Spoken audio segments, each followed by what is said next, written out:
অনন্ত কোটি ব্রহ্মাণ্ড, কীট পতঙ্গ পশু পক্ষী, সুন্দরী পৃথিবীর মাঝে আমরা যে সুন্দর মনুষ্য জন্ম পেয়েছি, মাতা পিতার করুণায় আর সে গোবিন্দর কৃপায়। আর এই মনুষ্য জন্ম পাবো কিনা জানি না। হে ঠাকুর ভক্তগণ,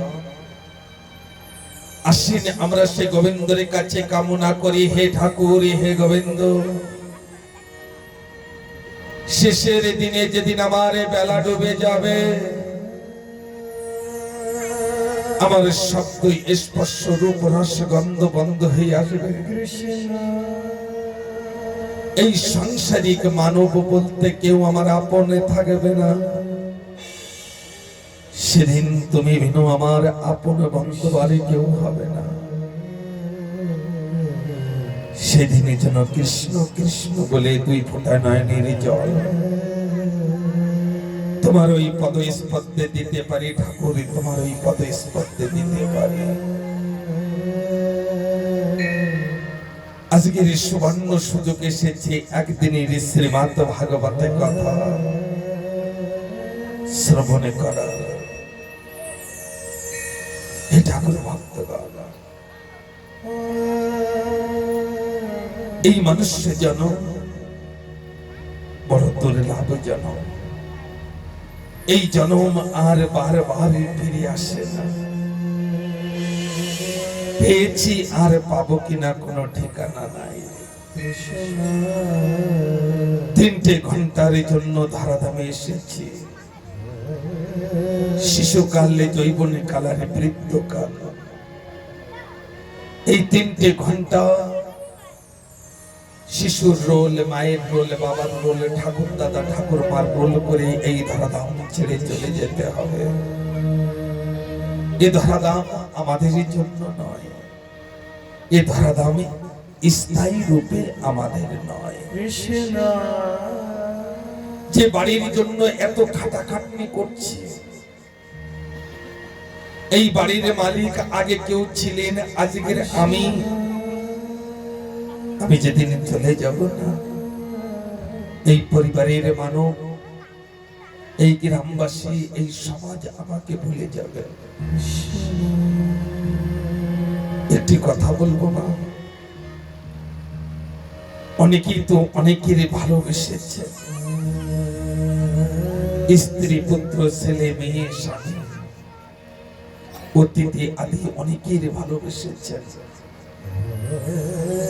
কেউ কি আপনাকে একটু সুখ দিয়েছেন? কেউ কি আপনাকে একটু আনন্দ দিয়েছেন? যাকে যাকে ভালোবেসেছি সেই তো ব্যথা দিয়েছেন, সেই তো দুঃখ দিয়েছে। কিন্তু এই জগতে যখন যখন আমার এই জীবনে কষ্ট আসে, তখন তখন আমার ভগবানের নাম স্মরণ আসে, আর আমার ভগবানই আমাকে নিবারণ করে।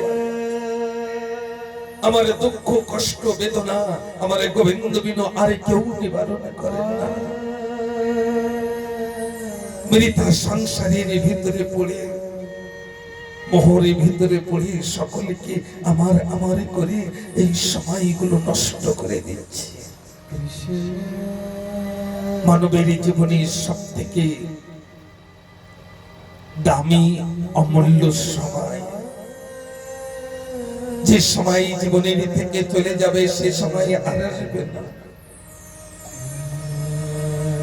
যতদিন আমরা সময়কে নষ্ট করেছি, এই সময়ে যদি আমরা ঠাকুরকে ডেকে বলতাম, হে গোবিন্দ,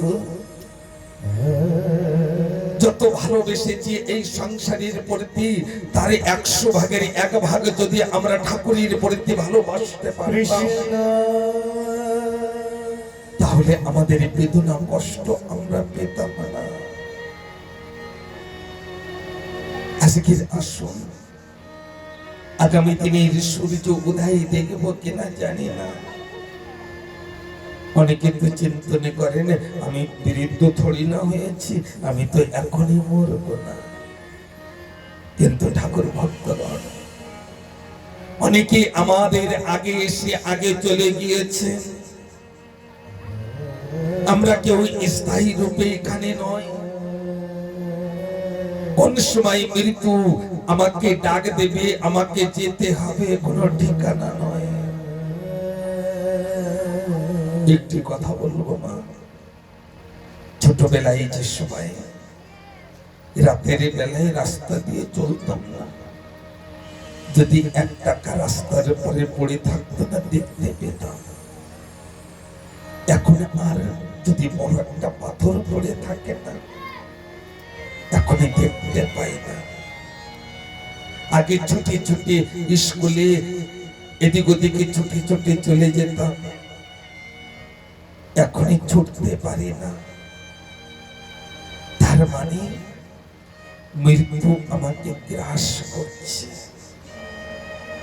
যেমন চন্দ্র গ্রহণে লাগে, সূর্য গ্রহণে লাগে, তেমন আমার জীবনে গ্রহণে লেগেছে। এই মৃত্যু আমাদের গ্রাস করছে, একদিন গ্রাস করে নেবে, সেদিন ছেড়ে চলে যেতে হবে। আজকে আমরা তো চিন্তন করি আমাদের মতন জ্ঞানী কেউ নাই, আমাদের মতন জ্ঞানী কেউ নাই, কিন্তু আমাদের থেকে বড় বড় জ্ঞানী, আমাদের থেকে বড় বড় ধনী, তারা না এই সংসারে জীবনে ছেড়ে বনে বনে কৃষ্ণ কৃষ্ণ বলে কাঁদছেন। হিমালয় পর্বতের পরে তপ করছেন। তারা পাগল নয়, তারা বুঝতে পেরেছেন যে মানুষের জন্ম বারবার পাওয়া যাবে না, কিন্তু আমার ঠাকুরকে যদি পেতে হয় একটি মন্ত্রকে গ্রহণ করুন। কি মন্ত্র জানেন? এই মানব যদি নিজেকে নিজে চিনতে পারেন আমি কে, এই মানব নিজেকে নিজেই চিনতে পারেন না আমি কে, কোথায় থেকে এসেছি, কোথায় যাব। যেদিন এই মানব নিজেকে নিজে চিনতে পারবেন, সেদিন আমার ভগবানের দর্শন হয়ে যাবে, আমার গোবিন্দকে দর্শন হয়ে যাবে। যেমন হাতি নিজের শরীরটাকে দেখতে পায় না, এই জন্য না হাতি কিন্তু চিন্তন করে আমি মনে হয় ছোট একটা জীব, আমি ছোট একটি প্রাণী। না না, ওই হাতি তিনি জানতেই পারেন না আমি বিশাল বড় একটা জীব। তেমনি আমরা মানব, আমরা জানতেই পারি না যে আমাদের ভিতরে কি আছে। এই সম্পূর্ণ ব্রহ্মাণ্ড আমাদের ভিতরে লুকিয়ে আছে, সম্পূর্ণ জগৎ আমাদের ভিতরে, গঙ্গা যমুনা সরস্বতী আমাদের ভিতরে লুকিয়ে আছে। গঙ্গার জল দিয়ে পুজো করার কোনো প্রয়োজন নাই। ঠাকুর কি বলেছেন জানেন? কেউ যদি কেঁদে কেঁদে 1 ফোঁটা নয়নের জল আমার পদস্পর্শে দেয়, তাতেই আমি সন্তুষ্ট হয়ে যাই। নারদ মুনিকে বলেছেন, হে নারদ, আমি তো প্রত্যেকটা জীবের ভিতরে গঙ্গা যমুনা সরস্বতী দিয়ে রেখেছি, কেউ যদি কেঁদে কেঁদে 1 ফোঁটা নয়নের জল আমার পদস্পর্শে দেবে, তাতেই আমি সন্তুষ্ট হয়ে যাই, আমি তাতেই সন্তুষ্ট হয়ে যাই। হে ঠাকুর ভক্তগণ, আসেন আরেকটি ছোট একটি কথা বলার পরে আমরা ভাগবতের কথাই প্রবেশ করব। একটি কথা বলবো, আপনাদের এই 126 নম্বরে না অল্প কয়েকজনের ফ্যামিলি তো, কিন্তু এর ভিতরে অনেকে বড় লোক আছে, টাকা পয়সা আছে।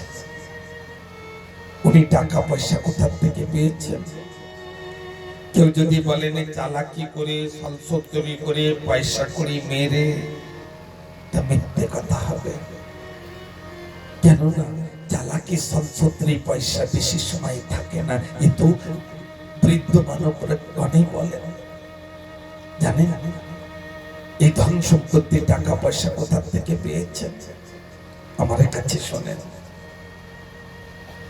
ওই বাড়িতে যাবেন, যে দেখবেন একজন ঠাকুর ভক্ত আছে, উনি হবেন না উনার স্ত্রী হবেন, নাই মা হবেন না মেয়ে হবেন।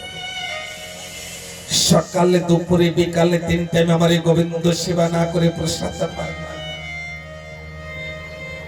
আমার এই গোবিন্দ সেবা না করে প্রসাদ পান না।